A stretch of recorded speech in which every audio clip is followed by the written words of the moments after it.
Yo, what is going on? It's your man Steve, real name, no gimmicks, for another episode of Conversations That Matter. Tonight's going to be a great episode. I love bringing on content creators that I've been recently exposed to, and I enjoy meeting new people and learning about their process. And I have a great guest for you here tonight. But before we go any further, remember to like, share, and subscribe. It really does help the channel a great deal. And yeah, let me get my guest up here. And let's get this thing cracking. Hello, can you hear me?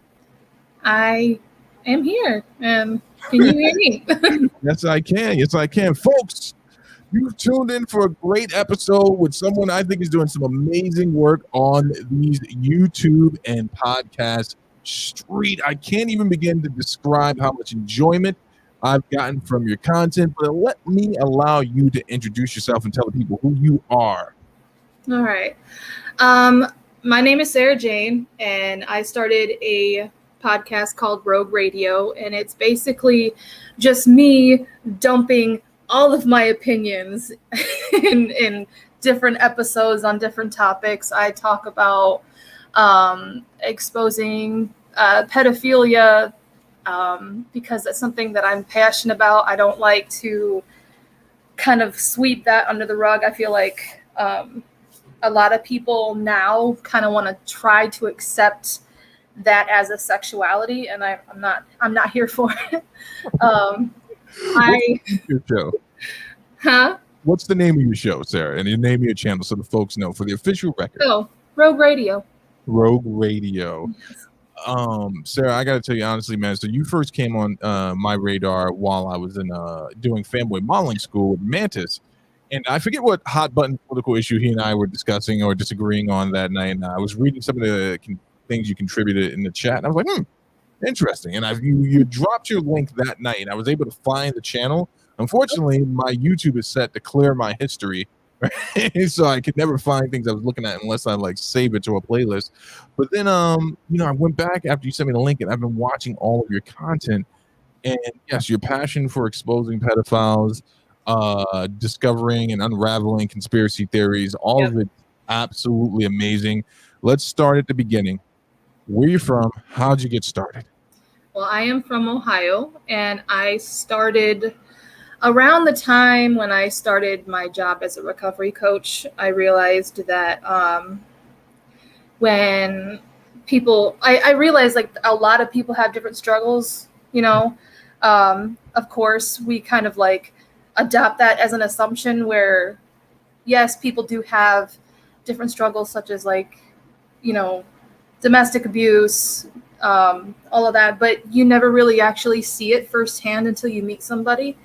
So the idea kind of came from, just me wanting to talk about certain topics that I was never allowed to talk about in my daily life with people that I used to be around. Okay. Wait, did you say you were a recovery coach? Yes. I too was a recovery coach. At what point? Are we talking about, I assume, 12-step recovery, treatment, and motivational interviewing, that type of recovery, or what do you mean? I'm sorry? What type of recovery coach were you? I am I want to say it's a mental health recovery coach. Okay. And, okay. We take in people who are homeless, dealing with a whole bunch of different, issues. And so yeah. Okay. So you started this journey because you wanted to get the information out there and you wanted to be able to share with other people. Mm-hmm. So how long, let's go over it again. How long have you been doing? This would be my third year. Third year. Yeah. Okay. And I don't mean to interrupt, but is it all right if I show my face now? Yes, you 100% control your face. Hold on before you do it. This is the big face reveal. Dang it. I'm sorry. No, it's fine. This is the face reveal, and I'm so happy that you decided to do it tonight. Just you show your face. Come on. Hi. Officially Rouge Radio. Yeah, I gotta tell you, man, I really enjoy your work, man, and that's one of the reasons why I brought you on. Because on top of, I love conspiracy theory stuff, and I love that, but I was really drawn to the type of attention you're trying to bring to the conversation surrounding the pedophilia topics and the normalization of it. And if you can, and I know this is probably old hat for you, but I want to give you the opportunity in front of my audience and everyone else that's going to watch this video, explain what you mean by that and why you're bringing awareness to it. Well, for one, I feel like it's not talked about, especially as someone who has gone through it, who has been molested, sexually abused, or, raped by an older person when they were kids. A lot of people don't have a voice around the time when they start getting to be an adult. And I just feel like children should stay innocent. And I want to be at least that person to stand up for people who don't have a voice yet, or they don't have the courage yet, or just to be that person to fight for them, because it has been something. I have confessed this before on one of my episodes, so it's not news for anybody who's listened, but I've gone through that personally.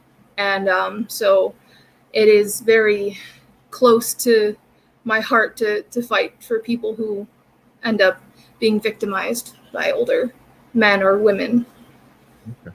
And I know that you have shared it, but thank you for sharing it here and now. And from your vantage point, and this is not me disagreeing with you, but because it's about you and what you're doing with your content, explain to the audience the normalization part, because this is something that I just want to be real with you.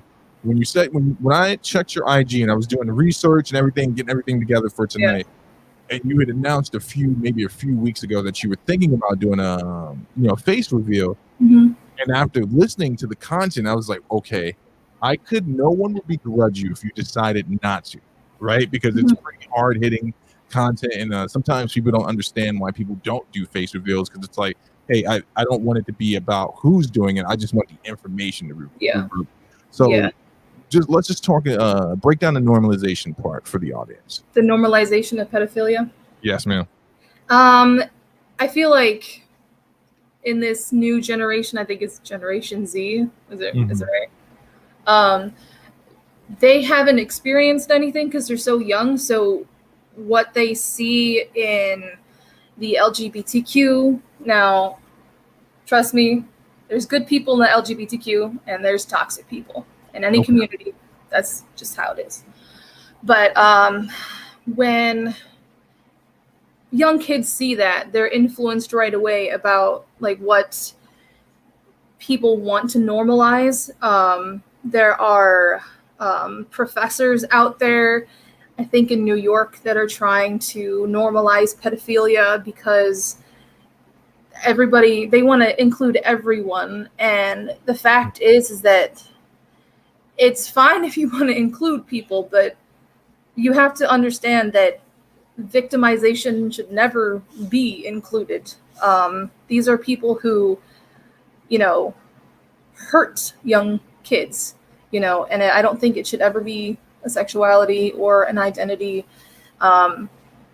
just because I feel like this new generation now, they don't actually see the volume of what really goes into that because they've never experienced it.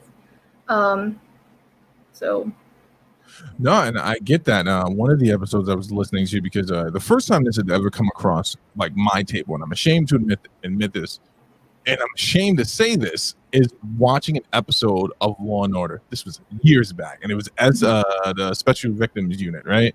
And there was an episode where Liv is dealing with a guy who's trying to date a younger person or someone that's young presenting, and that was the first time I had heard someone use the term like in a way where it was described, it was like a life choice. And I was like, it's a fictional show, so this has to be fiction. But then I started to notice, like, throughout society, there are it actually is a thing. And the thing I enjoyed about your presentation of it is how they try to co-opt other movements. Speaking of I have to be careful saying the word over and over. Screw it. Pedophiles co-opt of other movements, and they try to say, well, if this is a lifestyle choice, not a lifestyle choice, but if this is accepted by society, then my life should be accepted by society as well. But there's a what is it? What do they call themselves? Young people attracted? Is that it? Minor attracted people. Okay. Now let's, Sarah, before we get too crazy, make sure you drop your links and everything, because folks, we're probably going to go there tonight, and that's why I wanted to have Sarah on. But I want you to be able to follow her, like, share, and subscribe, and follow on all the platforms. So, who's making the push for this? Where is this coming from your research, your vantage point? Like, what's behind it? What are your theories? Jump out the window, as we say. I feel like from what I've kind of researched, this happened around the time when I was like maybe 25, when I first saw an interview of a man who basically told everybody that, oh, I'm a pedophile, but I've never actually done anything. And the problem with that is, for when you came out as a pedophile, so you're saying that, yes, you are attracted to minors, you're attracted to young children, but you have fantasies of victimizing these children. People don't realize that crime actually evolves. So it doesn't matter if they've never touched a child, they're still thinking it. And once that thinking never, like, at some point, that thinking process, all those fantasies end up not being as satisfying enough. Right. So they end up graduating to the next level. Right. And yeah. So, like, you're talking about like escalation, right? So you working in the mental health community, I know there's a not so much a debate, but a very heated conversation going around if whether or not someone can actually be treated. Before, the only real treatment was chemical castration, and that was something that was frowned upon. But because people felt like we were going back to the lobotomy type of therapy days. And where do you stand? Do you think that they can be treated? Is there rehabilitation possible for them? I believe so, but the will has to be there first. If they have that tendency, or they have that thought in their head and they don't want it there, then they can seek help. Then there are people there who don't want to change. Right. And that's the sad part. People don't want to change sometimes. And so, yeah.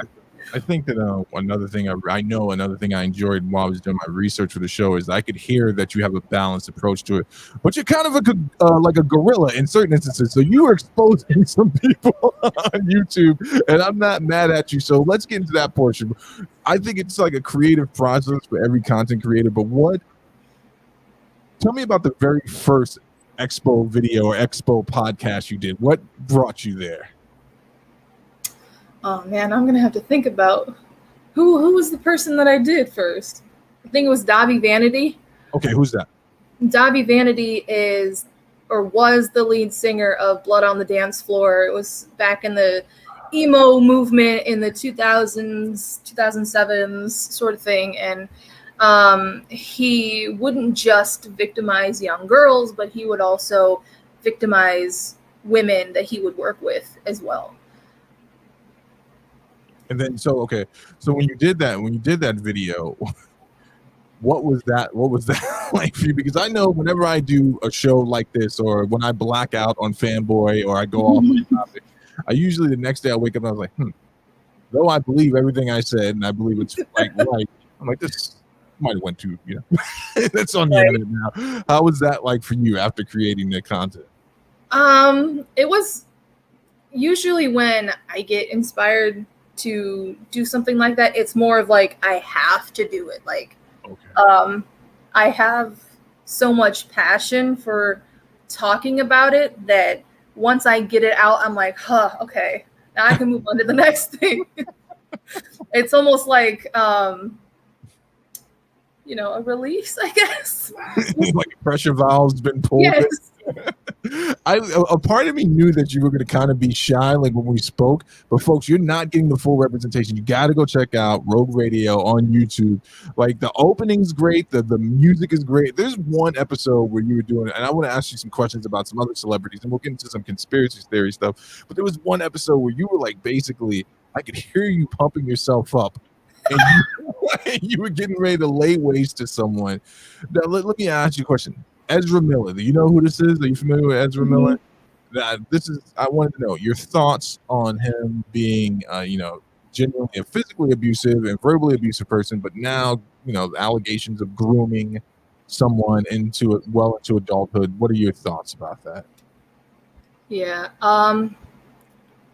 Just because he's part of the LGBTQ and just because he's a celebrity should not exempt him from jail time or any type of punishment that needs to happen. Right. Because I feel like celebrities get away with too much anyways. Right. It's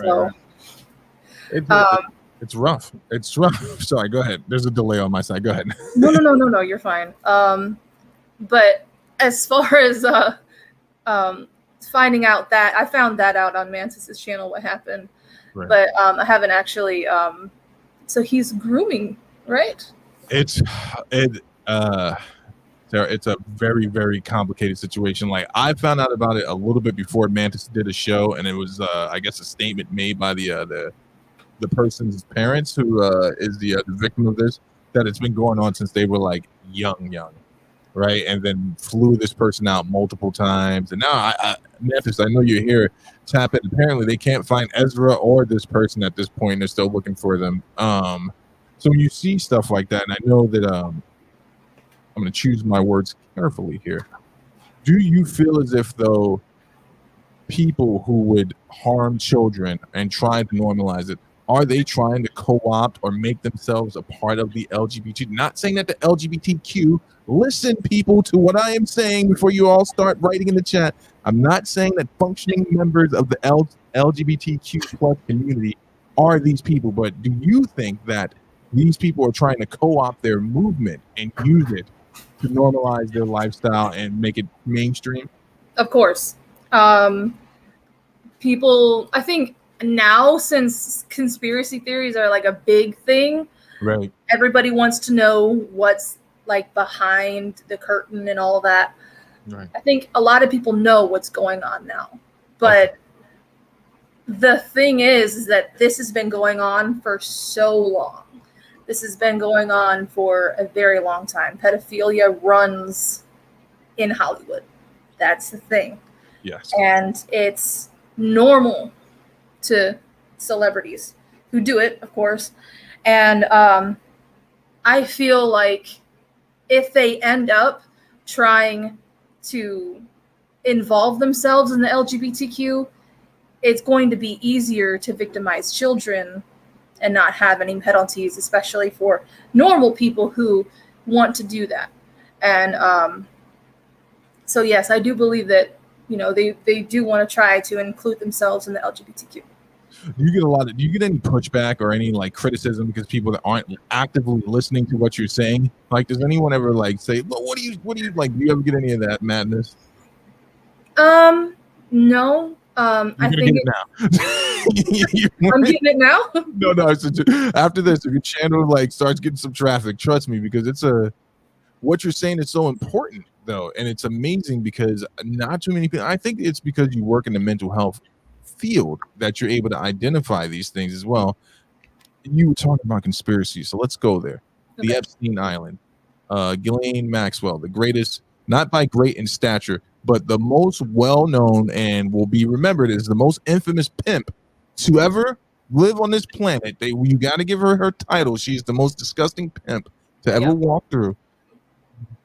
Tell me your thoughts about that whole situation. Then I want to ask you some conspiracy theory stuff about it. Yeah. I was going to do an episode about Jeffrey Epstein, but I was told not to by someone very close to me. So Okay. I'm not allowed to talk about Jeffrey Epstein. All right, we don't have to talk about Epstein. Was that your the spouse? No, it's somebody else very close. Because it's crazy. I'll talk about it, man. I remember when that whole thing was going down, and he suicided himself in jail, and then when she was arrested, I really thought that the books were going to be open and we were going to see a lot of stuff exposed. Like I was like, oh man, this is it. It's finally going to happen. The cabal in the background of Hollywood and Congress and the world government's going to come toppling down because everyone's going to see these guys are like and women are monsters, and that it kind of just went away. And I know you can't talk. What are your thoughts on that? On it just kind of like dying out and going away. You don't have to go deep. That's what the media wants. People don't realize that. Here's an example. When the Amber Heard and Johnny Depp case was going on, Hillary Clinton was being investigated with the Sussman case because apparently she approved a story that was not true about Donald Trump at the time. So she actually had to be questioned. So distractions are a very the main weapon for social media and everything like that. I feel like when something gets too much traffic or too much traction, they end up trying to make another story to distract you. Right. So, okay. Now, as someone that exposes conspiracy theories, what can the general populace, what advice would you give to people if they're showing us this in their right hand, Amber Heard, in their right hand? What should people do to make sure they're not distracted by what their left hand is doing? Do your best. Do your research. Do everything you can to see beyond what's being shown to you in front of your face.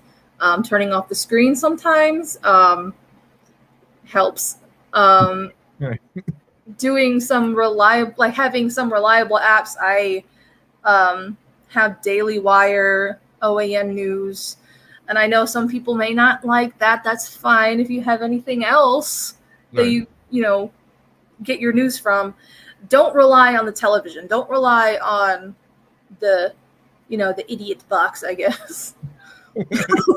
No, people don't do their own research, and I noticed that about you. Mantis and I were going in on the Democrats and the Republicans one night, and I don't particularly see your content as being partisan. You give both sides their shots.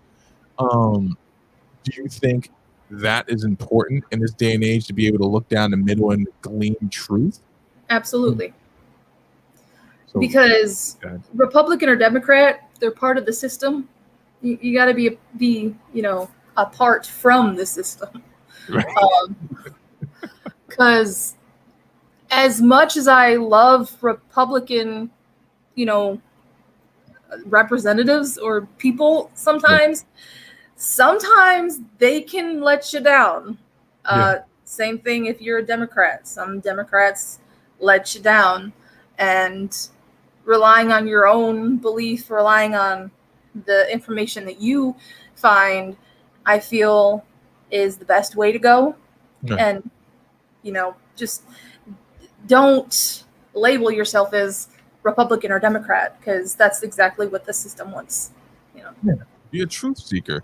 Let's talk a little bit more about conspiracy theories. So what are your top conspiracy theories? What are things that you think are going on in the background that people aren't aware of? Definitely MK Ultra. I've covered that. That was like 4 episodes long. Okay, I give her a brief because that's like inside baseball talk. So you got to let them know what you're talking about. Well, okay, MK Ultra was a basically scientific research on how to make the perfect soldier. Okay. The perfect obedient human being, and that's the main goal. I feel like in the government, they want us poor, fat, and stupid. That's just me. I say Chad agrees with you. Chad agrees with you. they want to control us. So MK Ultra was like the biggest conspiracy theory that was actually true. They hired Russian soldiers and German soldiers in order to get information from them, in order to, figure out how to torture somebody to the point where they're susceptible to every order. And it went on for years, I feel like, up until maybe 1980. I can't remember. And the man behind it, Sidney Gottlieb, actually got away with everything. He didn't get arrested. They had all this evidence, but around that time, they didn't really have much, a lot of rules in the courtroom. So he would just say, I don't remember this, I don't remember that. But they used LSD, many different drugs, shrooms, all of that, in order to try to make humans susceptible to orders. They tried to take away our free will. It's what was it? How did they say in Brave New World? The opioid for the masses. It's either Brave New World or 1984, and I definitely think if they were more honest, they being the people running for office, they would definitely say, "Yeah, fat, stupid, and bored." That's how that's my campaign trail. Give us some more. What are some other things that because I usually don't. I have not had anyone on who talks about the type of stuff that you talk about. And I think it's amazing. What are some other conspiracy theories behind the veil? Take us behind the veil. Plum Island. Plum Island was a island off the coast of, I want to say, Cape Cod, around that area. And this is where Lyme disease came into play. They ended up infecting ticks, and those ticks got into the waterways, and whatever they do, they fly or jump. And they infected many, people around the coastline. And those different diseases that come up, like SARS, Lyme disease, desert fever, I feel like all of those, we've seen like different sweeps, like COVID. We've seen different sweeps of H1N1, influenza, all of that. And all of those sicknesses are patented. Someone owns them. The crazy thing about it is that you cannot talk about these things at all, right? Because like you definitely have to have your facts in order. It's fine. We're already talking. You have to have your facts in order. You have to have the information. I wanted to ask you while I was listening to your stuff. Do you know who you remind me of in like the best way possible? And I'm wanting to know: are you going to do interviews on your show? Are you going to have like guests on and stuff like that? Because you have a very Joe Rogan approach to the way you talk about your theories and the way that you present information. Like, and I mean smarter than Rogan. Like, I was listening to one episode and I realized I'd been sitting there and I'd listened to the same part over and over again because I was like, God damn, she's really good at this. Like, like I get freaked out by that type of stuff and I'm like, all right, that's it. Going back in my bubble, turn the TV on. But do you plan on ever like having like a panel or doing anything like that? I would love to. It's the fact that I'm new to YouTube, so I don't really know how all of that works yet. I am along for the ride because here's another thing that you do really great, right? You keep the listener, you keep me on the edge of your words throughout the entire cast, man. And I want to go back to the conspiracy theory thing, but I'm talking a little bit more about you. Is it okay if I bring up your significant other? Yeah. All right. So your husband, is he along for the ride? How does that work? Does he ever fear about your safety? What's going on? The reason why I didn't want to show my face was because that was one of the factors. Okay.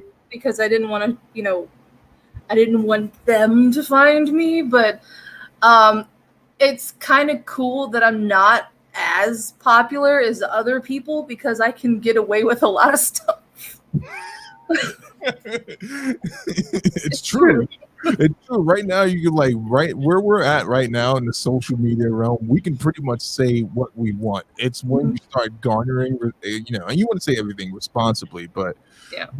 And not that you had to ask his permission, but I'm always, when people are married or when they share a life with somebody, I always wonder what the process is like. So how did that conversation start? Like, hey babe, I'm going to start doing podcasts to expose the monsters in the background. What was that conversation like? My husband's been very supportive and everything. He sometimes is in the background making some silly noises sometimes. So he just kind of thinks that it is just something for me to, it's an outlet. So he loves, hearing me sometimes because he's just like everybody else. When he listens, he starts cracking up when I say something crazy. So. No, it's not. It's not cracking up because you said something crazy. Like, I'm not laughing at you. I'm like, oh no, I know what you mean. Like, I'm just blunt sometimes, and people just laugh in reaction. Folks, I'm not gonna let Sarah get off without dropping the links to the channel. That's another thing. I think you're shadow banned because it's almost impossible to just type your name in and find you on YouTube unless you've been there before. So please, before we end this, make sure you get all the links out there. You can drop them in the chat so people can find you. In fact, I'll do it for you as well if I have to. Can you do it for me? Because I got you. This laptop is old. That's right. That's right. I got you. Mantis chimes in. Let's see what you think of this one. Bill Gates is the co-owner of the word we're not allowed to say. Of course. Of course. Yes, very true. But here's the thing. All right. So how do they profit from creating these things? Where's the kickback? I think that's where people get confused. Like, so if you decimate the population, what's the benefit for them? I would say that this whole, getting money off of people getting sick, I feel like it's a form of human trafficking.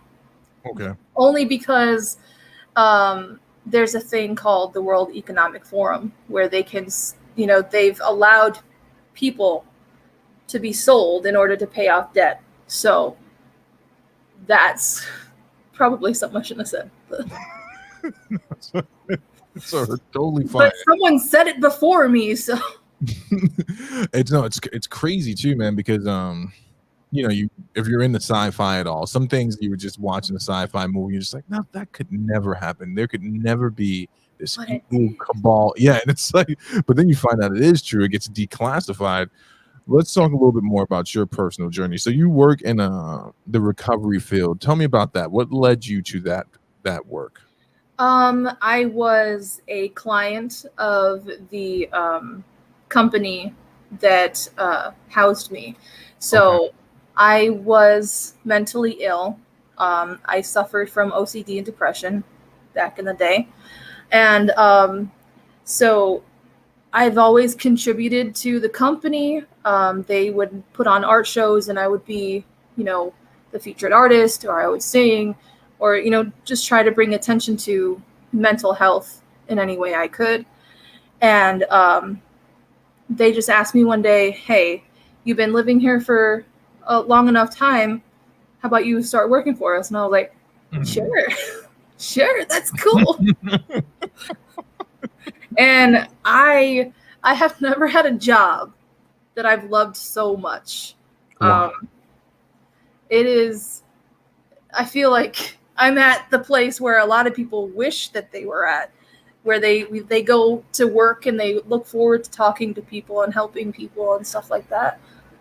Wow. And my husband is also, he also is a recovery coach. So we work together.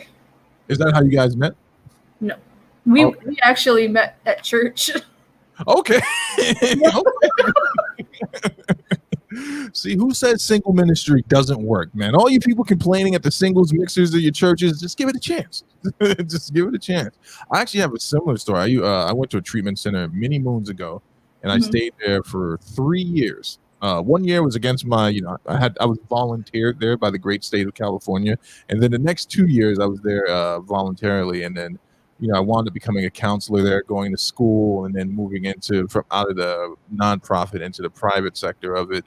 Let me ask you this question: as someone that works in that field, does it ever become a place? Well, you know what burnout is. You know very well. Have you ever dealt with that working in the mental health field? Have you, or are you near that place or experienced it at all? I have experienced it maybe once or twice. Sometimes I will just want to sit at the receptionist desk and not do anything because, everybody has stuff going on in their own life. So right. If I end up getting overwhelmed with what's going on in my life, I do my best to try to have this receptive kind of mindset to where they're more important than me because they're here seeking help, and being there is a really big leap of faith. So they're trusting me. And I try to do that every day because there are days where I just don't want to go to work. There are days when I want to go to work, but I just don't want to do anything. Right. I think everybody's experienced that. And, we've had clients that were not the best clients. So difficult, yeah. Yeah, it's very difficult. They're difficult sometimes, but I just do my best to, listen, because I feel like sometimes I don't even have to talk. I just have to listen, because people, personally in my life, I wasn't really listened to in my family and in my environment that I was in. So having this podcast is actually therapeutic. It is. And, yeah. And people need to listen to each other. Not many people do anymore. Well, I mean, it's impossible. It's almost nearly impossible to have a conversation. And I understand that your words have weight. They have an effect on people. But I think sometimes it's become so hard for people to sit down and have an intellectual conversation where it's like, hey, you and I are not going to agree, but I don't hate you, right? And we should be able to discuss our differences. And I'm not going to pull out a broadsword. And hopefully you don't have something underneath the table on your side. And we can just have those conversations. You said you met your husband in church. Yeah. How long have you been a Christian? I've been a Christian since I was 8 years old. Oh, wow. I was brought up in a church. And okay. We don't go to church anymore for many reasons. Can I take a stab at it? Is it because of certain ideologies working their way into the church, or is it just like it's totally cool. No, I'll try to keep it as vague as possible, but also trying to like hit the nail on the head. Copy. Enough. We left because, for one, I was stifled there. I had many talents that were very pushed back, and I didn't feel used enough. And so there's one. There were certain things being said about me that I did not like, since I was mentally ill at the time. There were rumors about me being crazy, so we left. I'm sorry you had that experience, because the community, the body itself, should be able to come around you and say, hey. And I know the church doesn't have the clinical answer, right? But obviously, there's room in Scripture to suggest that we should take care of each other. So I'm sorry that you had. I'm truly sorry you had that experience, because that's not the response, and right. That's all too common. There's certain things where you just have to be there for people. You got to be there for people while they're going through it.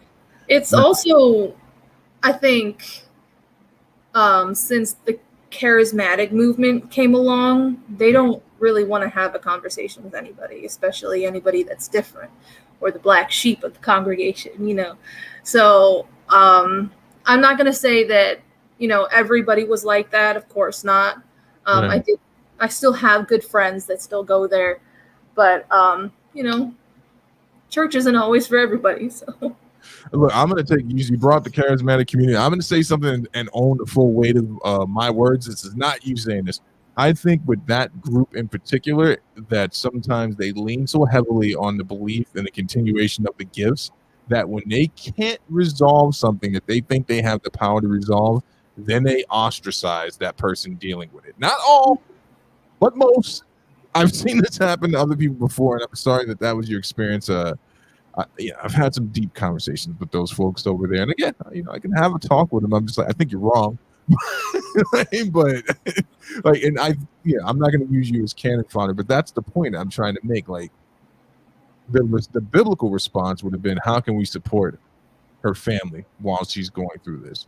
How can we be there for them? And sometimes I think people just lose at that. But let's get back into the conspiracies. All right. So what's another one that you can share with us? Because I know you and Mantis have you been on Mantis' show, or have you ever communicated with Mantis in regards to conspiracies? I think you guys are on the same wavelength for sure.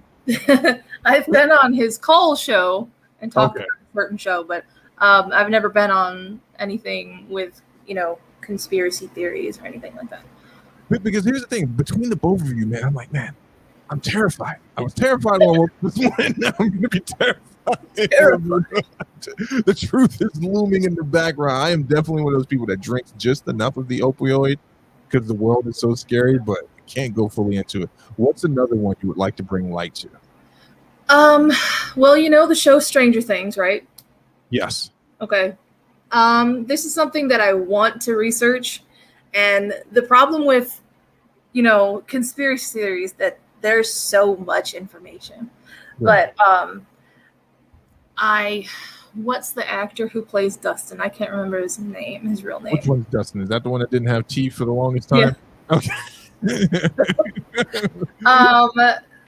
I guess he was on a YouTube video or interviewed, and they're like, "Oh, is Stranger Things a true story?" And he goes, "Yes, Mantis, it's the Montauk Lab. Thanks, beating me to the chase." Yes, the Montauk Lab. Thanks. Break it down, Mantis. He doesn't make any sense when he talks. You explain it to me. Right. Okay. I guess the show was actually supposed to be called that. I'm not sure, but as far as I know, is that this lab was actually a place where children were experimented on. So 11 going through all of that is partially true. See, this is the thing. I know, and the crazy part about it is, right? Now, I'm not going to make this a race issue. You know who is deep into this stuff? Older Black people, right? My grandpa, all the old people in my family are just they're like, Tuskegee? You think that was the only thing? They're doing all types of stuff they're doing stuff to the water and stuff like that. See, but now, how do you research your conspiracy? This is something I meant to ask Mantis. How do you vet them? How do you go through the data pooling, and when do you become satisfied? Hey, this is a viable topic. Yeah. I write things down for one. I'm a 90s baby. That's just what I do. I'm just old fashioned. And if I end up wanting to learn about a certain topic, I usually go to YouTube and try to find a documentary on it and then take notes on it. Okay. And if that's not enough information, I keep digging until, facts start to repeat. So once that repetition, if I start learning the same information over and over again, I'll just be like, okay, I hit bedrock. I'm good. So. What's the latest you've ever stayed up doing your research? How many days have you gone? Oh, goodness. I'm a night owl, so probably 4 a.m. It's light work, man. See, I'm up doing research until 6 a.m. My wife will come down these stairs. She's like, "Have you been on the computer the whole time?" And I'm like, "The whole time." And I found out some things. Let's go back to the pedo exposure stuff. All right. There is a certain level of how can I say this? There's a part of me that is concerned for you in this regard, right? I want your channel to explode. I want it to blow up. I want it to happen, whatever it is your goal is. Do you ever, with all things considered, are you ever fearful that you won't be able to stay on the platform long enough? Because it seems like it's one of those things that can get you deplatformed, even though I've never heard you say anything that wasn't on point. Like, do you ever worry about pushback and all that type of stuff? On YouTube? On YouTube, yeah. Yeah. I'm not really afraid. I think it would anger me more than anything. I know that at least one video was taken down on my YouTube channel, and I can't remember which one it was, but I can't re-upload that one. But as far as that one, I've never experienced any type of deplatforming or anything like that. But it would suck, though. It would definitely suck, because a lot of people don't have Anchor or have Apple Podcasts or iTunes or Spotify. So I feel like, YouTube is a universal, thing that everybody goes onto to, stream and get information and everything. And this new algorithm just needs to not be there. It buries you deep, man, especially when you start, like, if you say something that, and I don't think the strange thing is, I don't think this is offensive, right? You would think in 2022, a person coming online saying, hey, that this is dangerous, I want to bring light to this being dangerous, would not offend any of the wrong people. I could only see one target group being offended by it. Mm-hmm. So not worried about that type of stuff. You're on Anchor. You're going to continue doing the fight. Where do you want to take the channel to next? Me and my husband actually want to be more involved with spiritual things as well. Okay. And mental health. So, we have talked about, spiritual things such as like, what was it? The spirit of Jezebel and everything like that. We've talked about biblical things before. Right. But now that I've shown my face, I want to be able to go live with him more and talk about certain things like that. I thought he was going to be joining us tonight. I had the 3-person thing already. Does he want to come in? He's not feeling well right now. So okay. Our prayers and best. But he says hi. I can hear him. He can hear you.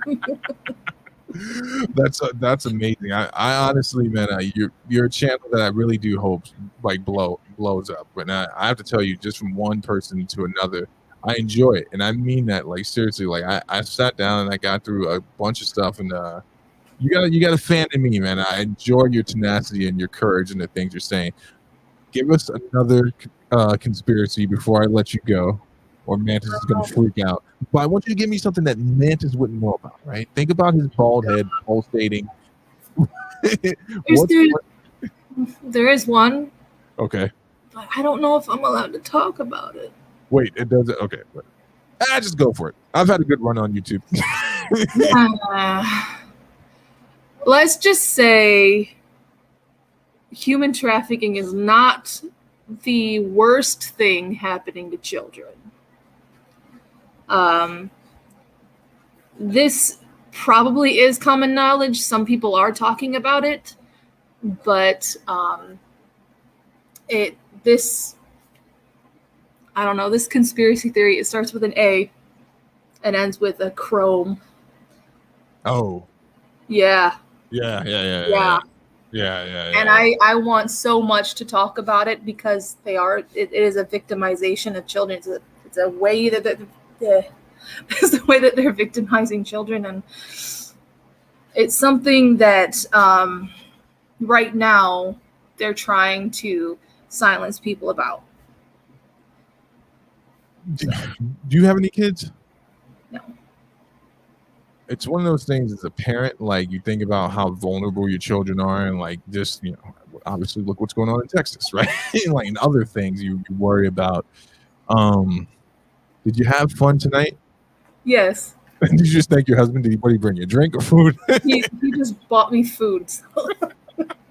Were you nervous at all to come on? Was it nerve wracking? I was a little nervous, but then I started just kind of getting comfortable. It happens, you know. I am naturally an introvert, so you would never know. It's one of my favorite parts. Run my mouth. It's one of my favorite parts about doing this show is like people who do this amazing work. As soon as I bring them on, I can tell them, wait, no, you're the interesting one. I'm just some old dude asking questions here. I appreciate you coming on. I definitely want to have you on a panel with Mantis. So we're gonna have to like coordinate that just so I can have you guys just terrify the audience all together. And do you want to give any shout outs, promote anything? The mic is yours. Oh, well, I'm going to have to shout out, the friends that I've made in the podcast community. Mm-hmm. You, of course, Hold Up TV. Thank you. Mantis as well. I've shouted him out so many times. He's spoiled, so. Yeah, screw him. And that's pretty much it. I know one of my friends, very good friends, he's starting his own podcast in July called The Conviction of a Leader. So I have to shout him out too. So. And again, all the links are going to be in the description. I'm dropping them in the chat.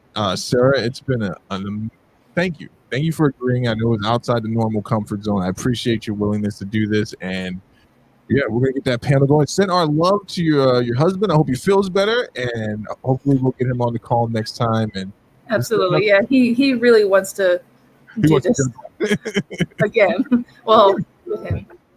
No, I want him on. I was because I don't think I've ever had a spouse like in two people at the same time, like married people talking. Because I was really interested in that dynamic there.